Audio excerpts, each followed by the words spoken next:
നമസ്കാരം, ഭാരത് ലൈവിലേക്ക് സ്വാഗതം. കഴിഞ്ഞ ദിവസമാണ് കോന്നി MLA ആയിട്ടുള്ള KU ജനീഷ് കുമാർ വനം വകുപ്പിന്റെ ഓഫീസിലെത്തുകയും അവിടെ നിയമം നടപ്പിലാക്കാൻ വേണ്ടി ശ്രമിച്ച ഉദ്യോഗസ്ഥരോട് തട്ടിക്കയറുകയും ഇങ്ങനെ പോവുകയാണെങ്കിൽ ഇവിടെ നക്സലുകൾ വരും, ഈ ഒരു സ്റ്റേഷൻ കത്തിക്കുമെന്ന് ഉത്തരവാദിത്വമുള്ള ഒരു MLA തന്നെ പറയുന്ന ഒരു കാര്യമാണ് നമ്മൾ കണ്ടത്. അതിനെതിരായിക്കൊണ്ട് വലിയ പ്രതിഷേധമൊക്കെ ഉയർന്നു. പക്ഷേ അതിനെ ന്യായീകരിക്കാനായിട്ട് ഒരുപാട് ആളുകൾ വരികയും ചെയ്തു. ഈ ഒരു അവസരത്തിൽ KU ജനീഷ് കുമാറിനെ പോലുള്ള ഒരാൾ ഇത്ര ധൈര്യത്തോടെ ഇത് വിളിച്ചു പറയുകയും CPM അയാളെ സപ്പോർട്ട് ചെയ്യുകയും ചെയ്ത ഒരു കാഴ്ചയാണ് കാണുന്നത്. അതായത് കേരളത്തിൽ CPM അധികാരത്തിൽ വരുമ്പോഴൊന്നും നിയമം പാലിക്കപ്പെടുന്നില്ല എന്ന അഭിപ്രായമുള്ള ഒരാളാണ് ഞാൻ. അവര് എന്ന് ഭരണത്തിൽ വരുന്നോ അന്നൊക്കെ ധാർഷ്ട്യവും അഹങ്കാരവും കൂമ്പും കൊണ്ട് ഏത് വകുപ്പിനെയും ഏത് പോലീസിനെ പോലും നിയന്ത്രിക്കാൻ കഴിയുന്നുണ്ട് എന്നുള്ളതാണ്. എന്നാൽ ഇവിടെ ഇരുന്നു കൊണ്ട് നരേന്ദ്രമോദിയും കേന്ദ്ര സർക്കാരുമാണ് പോലീസിനെ ED ഉപയോഗപ്പെടുത്തുന്നു പറയുകയും കേരളത്തിലെ പോലീസിംഗ് സംവിധാനം അതുപോലെ തന്നെ നിയമത്തെ മുഴുവൻ ഇല്ലാതാക്കുകയും ചെയ്തുകൊണ്ടിരിക്കുകയാണ് കഴിഞ്ഞ കുറെ കാലഘട്ടങ്ങളായി നടന്നുകൊണ്ടിരിക്കുന്നത്. നമുക്കറിയാം, ഒരു മന്ത്രി ഇത്തരത്തിലുള്ള പ്രസ്താവന നടത്തുന്നത് ആദ്യമല്ല, ഒരു MLA ഇത്തരത്തിലുള്ള പ്രസ്താവന നടത്തുന്നത് ആദ്യമല്ല.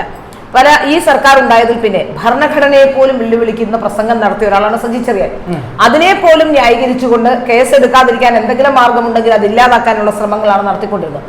അപ്പൊ ഭരണഘടന പോലും കാര്യമാക്കാത്ത, അല്ലെങ്കിൽ ഭരണഘടനയെ പോലും അംഗീകരിക്കാത്ത, ഭരണഘടനയെ പോലും ബഹുമാനിക്കാത്ത മന്ത്രിമാരുള്ള ഈ സ്ഥലത്ത് ഇത്തരത്തിലുള്ള കാര്യങ്ങൾ ഉണ്ടാകുമെന്ന കാര്യത്തിൽ സംശയമില്ല. ഇപ്പൊ വനം വകുപ്പ് കഴിഞ്ഞ കുറെ നാളുകളായി വ്യാപകമായി പലതരത്തിലുള്ള പ്രശ്നങ്ങളുണ്ട്. വനം വകുപ്പിലെ തന്നെ ഒരു ഉദ്യോഗസ്ഥനെ ചില അഴിമതി കേസുകളുമായി ബന്ധപ്പെട്ട് പിടിയിലായ ശേഷം ഹണി ട്രാപ്പ് പോലുള്ള വിഷയങ്ങളുമായി ബന്ധപ്പെട്ട് ചില പ്രശ്നങ്ങൾ ഉണ്ടായപ്പോഴും അയാളെ സംരക്ഷിച്ചുകൊണ്ട് അയാളെ എതിർത്തു എന്ന കാരണം കൊണ്ട് ഇപ്പൊ യോഗേഷ് ഗുപ്ത തെറിച്ചിരിക്കുകയാണ് വിജിലൻസ് ആസ്ഥാനത്ത്. അപ്പൊ ഇത്തരത്തിലുള്ള നിരവധി കാര്യങ്ങൾ ഇവിടെ നടക്കുന്നുണ്ടെന്ന കാര്യത്തിൽ സംശയമില്ല. ഞാൻ ചോദിക്കട്ടെ, ചരിത്രത്തിൽ ആദ്യമായല്ലേ മുഖ്യമന്ത്രിയുടെ ഓഫീസും മുഖ്യമന്ത്രിയുടെ മകളും ഒക്കെ ഇത്തരത്തിൽ ആരോപണ വിധേയരാവുകയും സംശയത്തിന്റെ നിഴലാവുകയും ചെയ്ത കാലഘട്ടം ഇങ്ങനെ കേരളത്തിൽ ഉണ്ടായിട്ടുണ്ടോ?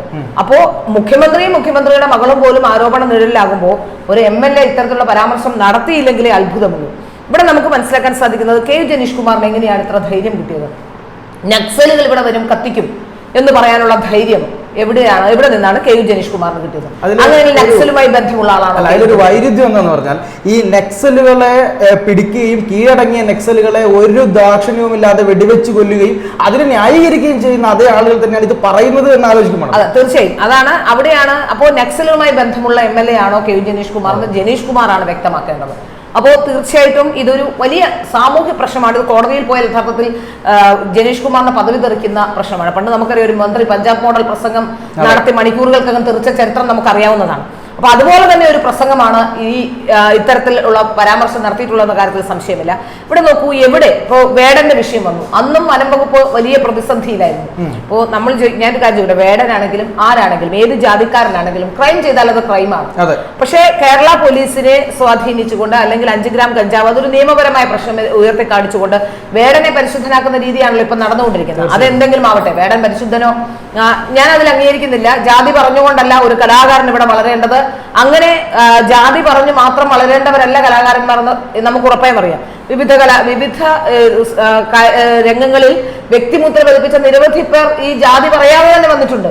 സത്യം പറഞ്ഞാൽ നമ്മളാണ് അവരെ ആ നിലയിൽ എത്തുമ്പോൾ നമ്മളാണ് ഈ നിലയിൽ നിന്ന് അവർ എവിടെ എത്തി എന്ന് പറയുന്നത് പോലും അത്തരത്തിലുള്ള ആൾക്കാരാണ്. മറിച്ച് അവരവകാശപ്പെടുന്നില്ല അവരുടെ ജാതി പോലും. പക്ഷെ ഇവിടെ ജാതി മാത്രം ഇതാക്കിക്കൊണ്ട്, ജാതി മാത്രം മുമ്പോട്ട് വെച്ചുകൊണ്ട്, അല്ലെങ്കിൽ ജാതി രാഷ്ട്രീയം ഉയർത്തിക്കാട്ടിക്കൊണ്ട് ഇപ്പൊ ചെയ്തുകൊണ്ടിരിക്കുന്നത് എന്താണ്? വേടനെ പരിശുദ്ധനാക്കാനുള്ള ശ്രമമാണ്. ആ പുലിപ്പല്ലിന്റെ വിഷയമാണെങ്കിലും നിയമപരമായ ഒരു പ്രശ്നമല്ലേ? ഒരു പുലിപ്പല്ല് കണ്ടാൽ വനം വകുപ്പ് ഇടപെടേണ്ടേ? വനം വകുപ്പ് അന്വേഷിക്കണ്ടേ? ഇത് എവിടെ നിന്ന് വന്നു എന്ന് അന്വേഷിക്കേണ്ട ബാധ്യതയില്ലേ? ഇവിടെയും എന്താണ് സംഭവിച്ചത്? KU ജനീഷ് കുമാറിന്റെ വിഷയത്തിലും എന്താണ് സംഭവിച്ചത്? ഒരാന ചരിയുന്നു, അതുമായി ബന്ധപ്പെട്ടുള്ള അന്വേഷണം നടക്കുന്നു. അന്വേഷണത്തിന്റെ അവസാനം ഒരു JCB ഓടിക്കുന്ന ഒരാളെ വിളിച്ചു വരുത്തുന്നു, ചോദ്യം ചെയ്യാൻ ശ്രമിക്കും. അത് ചെയ്യേണ്ടതല്ലേ? അതിനെന്തിനാണ് ഈ ഉദ്യോഗസ്ഥരോട് ഈ അസഹിഷ്ണുത കാണിക്കേണ്ട കാര്യം എന്താണ്? ഇങ്ങനെ അസഹിഷ്ണുത കാണിച്ചാണ് കേരളത്തിലെ പോലീസുകാരെ അടക്കം. ഇപ്പൊ നമുക്കറിയാം, MR അജിത് കുമാർ ചെയ്ത എല്ലാ കാര്യത്തെയും അംഗീകരിച്ചുകൊണ്ട് അങ്ങനെ അനധികൃത സ്വത്ത് സമ്പാദനം നടത്തിയിട്ടില്ലെന്ന രീതിയിലാണ് അന്വേഷണ റിപ്പോർട്ട് വന്നത്. അതുപോലെ തന്നെയാണ്, അതായത് CPM-മായി ബന്ധപ്പെട്ട് നിൽക്കുന്ന മുഖ്യമന്ത്രിയുടെ സ്തുതിപാഠകരായിരിക്കുന്നവർക്ക് ഇവിടെ എന്തും ചെയ്യാവുന്ന അവസരമാണ്. നമുക്കറിയാം, ദിവ്യയെ തൊട്ടപ്പോ യോഗേഷ് ഗുപ്ത തെറിച്ചു. അതുപോലെ തന്നെ ഈ വനം വകുപ്പിലെ ഹണി ട്രാപ്പ് വിഷയവുമായി ബന്ധപ്പെട്ട് കൃത്യമായ അന്വേഷണത്തിലേക്ക് പോയപ്പോ യോഗേഷ് ഗുപ്ത വിജിലൻസിൽ നിന്ന് മാറി ഫയർഫോഴ്സിലേക്ക് മാറ്റി. അതെ, അടുത്ത DGP ആകേണ്ട ആളായിരുന്നിട്ട് കൂടി കൃത്യമായ അന്വേഷണത്തിലേക്ക് പോകുമ്പോൾ തീർച്ചയായും അവിടെ നിന്ന് തെറിക്കുന്ന സാഹചര്യമുണ്ട്. അപ്പൊ നമ്മൾ കാണേണ്ടത് ഇപ്പൊ KM എബ്രഹാമിനെ കയ്യിൽ വെച്ചുകൊണ്ട് നടക്കുന്നു. എന്താണ്? പിണറായി വിജയന്റെ എല്ലാ കാര്യത്തിലും ഒത്താശ ചെയ്യുന്നതുകൊണ്ടാണ്. അപ്പൊ നമ്മൾ മനസ്സിലാക്കേണ്ട ഒരു കാര്യം, ഇവിടെ നിയമവ്യവസ്ഥയില്ല, കേരളത്തിൽ ഒരു നിയമ സംവിധാനമില്ല. നിയമ സംവിധാനത്തെ മുച്ചൂട് നശിപ്പിക്കുകയും അതിനെയെല്ലാം നിയമവ്യവസ്ഥയെ കയ്യിലെടുക്കുകയും ചെയ്തിരിക്കുകയാണ് പിണറായി വിജയനും കൂട്ടരും. അതിന്റെ അവസാനത്തെ പടിയായി വേണം ഈ വനം വകുപ്പിൽ നടന്നിട്ടുള്ള ഈ പ്രശ്നത്തെയും കാണാൻ. പക്ഷെ ഒരു MLA ഈ ജനീഷ് കുമാർ ഇപ്പോഴല്ല, ഇതിന് മുമ്പും ചില പ്രശ്നങ്ങൾ ഇടപെട്ടിട്ടുണ്ടെന്നാണ് ഞാൻ മനസ്സിലാക്കുന്നത്. അപ്പോൾ പലവിധ വിഷയങ്ങൾ ഉണ്ടാകുമ്പോൾ ഈ ജനീഷ് കുമാർ അത്തരത്തിലൊരു തെരുവ് ഗുണ്ടയെ പോലെ ഒരു MLA പെരുമാറിക്കൂടാ എന്നൊരു പെരുമാറ്റച്ചട്ടം കൂടി, അല്ലെങ്കിൽ ഒരു ധാർമ്മികതയുണ്ടല്ലോ. നമ്മൾ ചെന്ന് സംസാരിക്കുമ്പോൾ, ഒരു ഉദ്യോഗസ്ഥനോട് സംസാരിക്കുമ്പോൾ ഒരു MLA എന്ന രീതി പ്രോട്ടോകോൾ അനുസരിച്ച് MLA ആയിരിക്കും ഉയർന്ന നിലയിൽ എടുക്കുക. പക്ഷേ അപ്പോഴും ഒരു മര്യാദ, ഒരു ധാർമ്മികത, ഒരു രാഷ്ട്രീയത്തിലെ സത്യസന്ധത ഒക്കെ പാലിക്കേണ്ടതുണ്ട്. അതൊന്നും ഇവിടെ ജനീഷ് കുമാർ പാലിക്കുന്നില്ല എന്ന് മാത്രമല്ല, നിയമം നടപ്പാക്കാൻ എടുക്കുന്ന ഉദ്യോഗസ്ഥന്മാരെ, നാളെ ഈ ഉദ്യോഗസ്ഥന്മാർക്ക് പ്രശ്നമുണ്ടാവുള്ളൂ. ഈ MLA-യും MP ഒക്കെ ഇത് അങ്ങ് രക്ഷപ്പെട്ടു പോകും. ഇവിടെ സംഭവിക്കുന്നത് ഏതെങ്കിലും ഒരു ഫയലിൽ ഒപ്പിടുകയോ ഏതെങ്കിലും പ്രശ്നങ്ങൾ ഉണ്ടാകുകയും ചെയ്താൽ നാളെ ആ ഉദ്യോഗസ്ഥന് മാത്രമാണ് പ്രശ്നം. ഇതറിഞ്ഞുകൊണ്ട് ചില ഉദ്യോഗസ്ഥന്മാരെങ്കിലും ഇപ്പോൾ സത്യസന്ധരായി പ്രവർത്തിക്കാൻ ഒരുങ്ങുന്ന ഉദ്യോഗസ്ഥന്മാരെ അവരുടെ മൊറയിൽ തകർക്കുന്ന, അവരെ ഇല്ലാതാക്കുന്ന രീതിയാണ് ഇപ്പോൾ കണ്ടുകൊണ്ടിരിക്കുന്നത്. അതും സത്യത്തിൽ ഏറ്റവും ഗുരുതരമായ പ്രശ്നമാണ്. കേരളത്തിലെ പ്രതിപക്ഷം ഇത് ആയുധമാക്കിക്കൊണ്ട് തന്നെ മുന്നോട്ട് പോകണം. KU ജനീഷ് കുമാർ MLA പറയുന്നു നക്സലുകൾ വന്ന് കത്തിക്കുമെന്ന് പറയുമ്പോൾ ഈ നക്സലുകൾക്ക് മാർഗനിർദ്ദേശം കൊടുക്കുന്നത് KU ജനീഷ് കുമാറാണോ? നക്സലുകളുമായും KU ജനീഷ് കുമാറിന്റെ ബന്ധം എന്താണ്? ഇതൊക്കെ അന്വേഷിക്കേണ്ടതല്ലേ? അല്ലെങ്കിൽ ഇത്ര ഉറപ്പോടെ ചങ്കൂറ്റത്തോടെ ഇപ്പൊ നമുക്ക് പറയാൻ കഴിയും ഏതെങ്കിലും നക്സൽ വരുമെന്ന്. നക്സൽ എന്ന് കേട്ടിട്ടുള്ളതല്ലാതെ നമുക്ക് ഇത് ആരാണെന്നോ ഏതാണെന്നോ ഇതിന്റെ ഒരു ലിങ്കും നമുക്കറിയില്ല. ഒരു പ്രശ്നം ഉണ്ടാക്കിയാൽ നക്സലുകളെ ഇൻഫോം ചെയ്യാൻ നമുക്കറിയില്ല. അപ്പൊ KU ജനീഷ് കുമാറിന് നക്സലുകളെ വിളിച്ചു വരുത്താനും ഇൻഫോം ചെയ്യാനും കത്തിക്കാനും ഒക്കെ അനുവാദം കൊടുക്കാൻ, അല്ലെങ്കിൽ ഇതിനെ ന്യായീകരിക്കാൻ മറ്റൊരു തലം കൂടിയുണ്ട്. നക്സലുകൾക്ക് വളരെ എളുപ്പം ഇത്തരമൊരു പ്രശ്നം നടത്തിയിട്ട് അന്ന് അദ്ദേഹം പോലും പറഞ്ഞത് ന്യായീകരിക്കാൻ പോലും എളുപ്പമാണ്. കാരണം അത്രയേറെ പ്രശ്നങ്ങൾ ഇവിടെ ഉണ്ടാകുന്നു എന്ന് പറയുന്നതിന്, അല്ല അത്തരം പ്രശ്നങ്ങളിലാണ് ഞങ്ങൾ ഇടപെട്ടതെന്ന് നക്സലുകളെ കൊണ്ട് പറയിപ്പിക്കാനുള്ള രീതിയാണ് നടത്തുന്നതെന്ന് പറയുന്നു. ഒരു വശത്ത് നക്സൽ വേട്ടയും മാവോയിസ്റ്റ് വേട്ടയും നടത്തുന്നു എന്ന് പറയുന്നവർ മറുവശത്ത് അതിനെ പ്രോത്സാഹിപ്പിക്കുന്ന നിലപാടും നടപടികളുമാണ് എടുക്കുന്നത്. ഇത്തരം നടപടികൾ എതിർക്കപ്പെടേണ്ടതാണ്, യാതൊരു സംശയവുമില്ല. KU ജനീഷ് കുമാർ രാജിവെച്ച് പുറത്തു പോകേണ്ട അവസരമാണ് ഇപ്പോൾ ഉണ്ടായിരിക്കുന്നത്.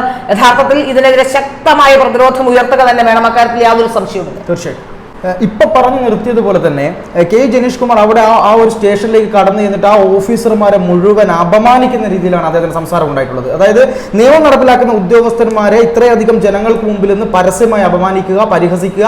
എന്നിട്ട് ആ ഉദ്യോഗസ്ഥർ പറയുന്നുണ്ട്, അവരുടെ ഉദ്യോഗസ്ഥ അവരുടെ ഒരു ഫോൺ കോൾ സന്ദേശം പുറത്തു വന്നിട്ടുണ്ടായിരുന്നു. അവർ പറയുന്നത് ഇത്രയധികം ജനങ്ങളുടെ മുമ്പിൽ വെച്ചിട്ടാണ് ഈ റേഞ്ച് ഓഫീസറെ അടക്കമുള്ള ആളുകളെ ജനീഷ് കുമാർ സാർ ഇങ്ങനെ അപമാനിക്കുന്നത് എന്ന് പറയുന്നുണ്ട്. അവരെന്ത് തെറ്റാണ് ചെയ്തതെന്ന് അവർ തന്നെ ചോദിക്കുന്നു. ആ ഉദ്യോഗസ്ഥർ വന്നിട്ട് ഈ മാധ്യമങ്ങൾക്ക് മുമ്പിൽ വന്ന് പറയുന്നു ഞാനൊരു തെറ്റും ചെയ്തിട്ടില്ല, നിയമം നടപ്പിലാക്കാൻ ശ്രമിച്ചു എന്നതൊരു തെറ്റാണോ എന്ന് അദ്ദേഹം പറയാതെ പറയുന്നുണ്ട്. ഇക്കാര്യത്തിൽ ഈ ഒരു സമയത്താണ് ഇപ്പോൾ പറഞ്ഞു നിർത്തിയതുപോലെ തന്നെ കഴിഞ്ഞ ദിവസം മലപ്പുറത്ത് വിഷ്ടത്തിന്റെ ഒരു സമ്മേളനം ഉണ്ടായിരുന്നു. ആ സമ്മേളനവുമായി ബന്ധപ്പെട്ട് ഹൈക്കോടതി കൃത്യമായ ടൈം വെച്ചു കൊടുത്തു. 10 മണിയാണ് ടൈം.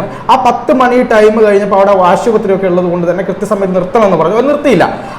നിർത്താൻ സമയത്ത് അവിടുത്തെ CI ആയിട്ടുള്ള ആൾ അവിടെ പോയി ഇടപെടുകയും അത് നിർത്തണമെന്ന് പറയുകയും ചെയ്തപ്പോൾ അദ്ദേഹത്തിന്റെ പേര് വെച്ചുകൊണ്ട് ഇയാൾ സംഘിയാണ്, ഈ ഉദ്യോഗസ്ഥൻ ഒരു ഹിന്ദുത്വവാദിയാണ് എന്ന് പറഞ്ഞുകൊണ്ട് ഈ പറയുന്ന ഒരു മുസ്ലിം പോപ്പുലേഷൻ അല്ലെങ്കിൽ മുസ്ലിം കുറെ സംഘടനകൾ ചേർന്നുകൊണ്ട് അപമാനിക്കുന്ന രീതിയിലേക്ക് വന്നു.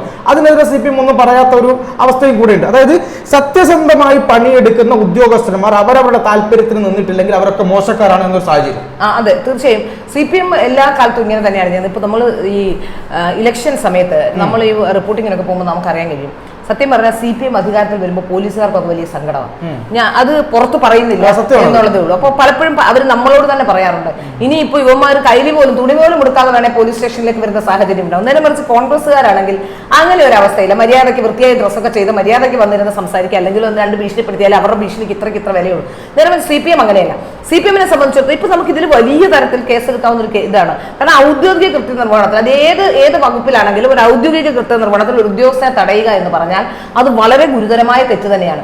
ഇവിടെ നിയമം നടപ്പാക്കേണ്ട അല്ലെങ്കിൽ നിയമത്തെ ഇംപ്ലിമെന്റ് ചെയ്യിപ്പിക്കേണ്ട ആൾക്കാർ തന്നെ ഇവിടെ നിയമം നടപ്പിലാക്കാതിരിക്കാനുള്ള സംവിധാനം ഒരുക്കുന്നു എന്നുള്ളത് ഗൗരവകരമായ കുറ്റമാണ്.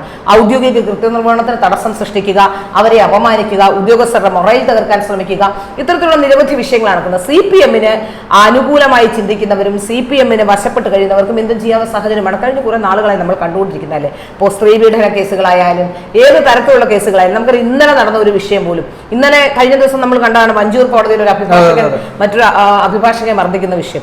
ആ വിഷയത്തിൽ ആദ്യം ബാർ കൗൺസിൽ ബാർ അസോസിയേഷൻ എടുത്ത ഒരു തീരുമാനം എന്താണെന്ന് വെച്ചാൽ ഇയാളെ അവിടെ നിന്ന് അറസ്റ്റ് ചെയ്യേണ്ട എന്നായിരുന്നു. അപ്പോൾ അയാൾ CPM-കാരനാണെന്ന് വിചാരിച്ചു 1 മാസം മുമ്പ് അയാൾ കോൺഗ്രസിലേക്ക് പോയിട്ടുണ്ട്. രണ്ടാമത് അയാളെ തള്ളിപ്പറയാനുള്ള കാരണം അത് തന്നെയാണ്. അപ്പോൾ നമുക്ക് മനസ്സിലാക്കാൻ സാധിക്കുന്നത് ഇത്തരത്തിലുള്ള കാര്യങ്ങളാണ് കേരളത്തിൽ നടന്നുകൊണ്ടിരിക്കുന്നത്. കേരളത്തിൽ നിയമവ്യവസ്ഥയിൽ ഇത് കേരളമാണ്, വിദ്യാഭ്യാസപരമായി ഏറെ മുന്നിലുള്ളവരാണ്, സംസ്കാരമുള്ളവരാണെന്നൊക്കെ നമ്മൾ പറയുമ്പോഴും ഏറ്റവും കൂടുതൽ പ്രശ്നങ്ങളുള്ള ഒരു സംസ്ഥാനമായി കേരളം മാറിക്കൊണ്ടിരിക്കുന്നു എന്ന കാര്യത്തിൽ സംശയമില്ല. നിയമം നടപ്പിലാക്കാൻ കഴിയാത്ത, നീതി നടപ്പിലാക്കാൻ കഴിയാത്ത, ഉദ്യോഗസ്ഥന്മാർക്ക് മാന്യമായി പണിയെടുക്കാൻ കഴിയാത്ത, അവർക്ക് അപമാനിതരായി നിൽക്കേണ്ടി വരുന്ന, അവരോട് തൊപ്പിത്തെറിക്കേണ്ടി വരുന്ന സാഹചര്യമുള്ള ഒരു സംസ്ഥാനമാണ് കേരളം എന്ന് പറയുന്നതിൽ യാതൊരു തെറ്റുമില്ല. അത് കൃത്യവുമാണ്.